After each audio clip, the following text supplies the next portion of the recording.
Today that I am privileged to speak from the seat of the majority leader. Because, Mr. Speaker, even when I sat on the seat, it is very warm, Mr. Speaker, unlike mine, which was very cold, Mr. Speaker. I didn't know the seats of Parliament have different warmth, Mr. Speaker. But, Mr. Speaker, I don't foresee myself leaving this seat anytime soon. We will not allow people to conflate issues. If AZIMIO is a majority party in the National Assembly, it follows that we are the majority in this house. Raila has once again cornered President RUTO, who was once hailed as the brightest politician due to his race to the presidency. However, he now faces a serious political challenge. In a stunning turn of events, both houses of parliament, the National Assembly and the Senate, have declared minority leaders from AZIMIO as the majority. This development has led to chaos in both houses, with MPs and senators from AZIMIO occupying the majority seats after being directed by their leaders to do so. Sifuna has declared himself as the leader of the majority in the Senate, while Junet has done the same in the National Assembly.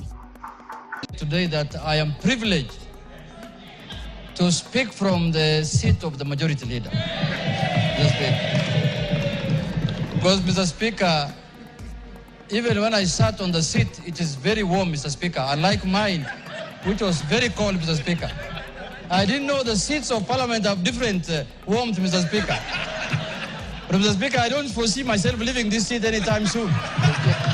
I don't see myself leaving this one anytime. But having said, Mr. Speaker, as you are aware and as you have alluded to, Mr. Speaker, there is a court ruling. A ruling of court consisting of 3-judge bench, Mr. Speaker. Mr. Speaker, a court ruling has only got 2 decisions, Mr. Speaker. There is no third way about it.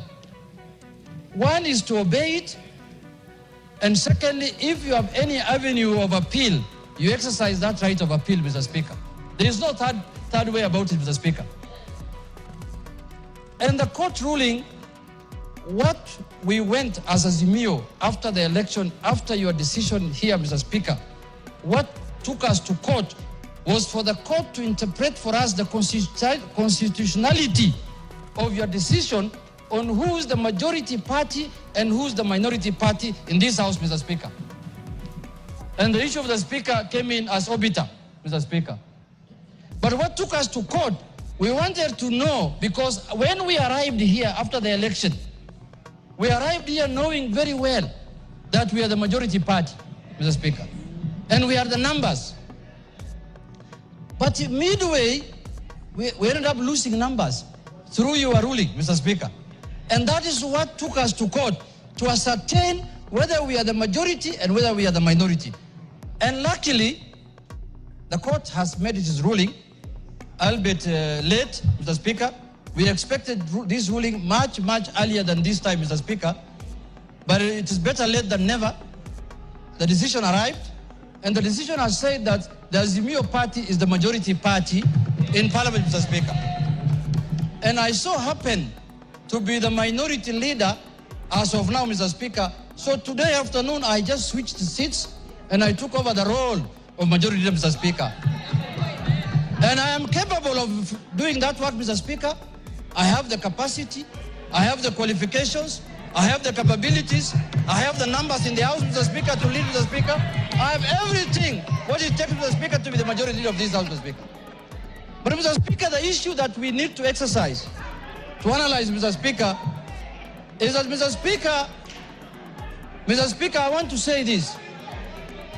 Mr. Speaker, court rulings day is Honorable William Samoei Ruto, Mr. Speaker. There is no doubt about that. So there should be no ambiguity and doubt that the majority leader in the National Assembly is Honorable Junet, the Member of Parliament for Suna, Mr. Speaker. Mr. Speaker. And I am going to serve the country diligently, Mr. Speaker, without any fear and favor, Mr. Speaker. I am a seasoned politician I am serving my third term in Parliament, Mr. Speaker. I know how Parliament operates, I know how parliamentarians work, and I understand how bills are done in this Parliament, Mr. Speaker. I have gained enough experience. So this mindset will be processed there.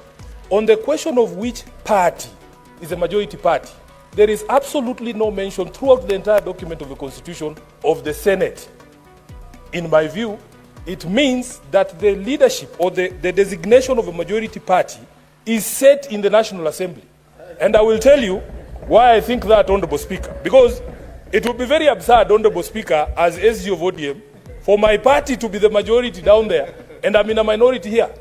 Honorable Speaker, sometimes when you get communications from these coalitions, for instance, our membership of the PSC, there is only one person who writes those letters to you, and that is the Secretary General of AZIMIO. Honorable Speaker, would he write there in the National Assembly, he writes as a leader of a majority party, and here he writes as a leader of a minority party? These are some of the absurdities that I think would arise if we would not follow the designation. And by the way, Honorable Speaker, I want to be very clear that we in the majority coalition are going to ensure we enforce that court order, because we are believers in the rule of law. Once a court has pronounced itself, Senator Khalwale, you look for another seat. You don't insist on the one that you'll be told is not your seat.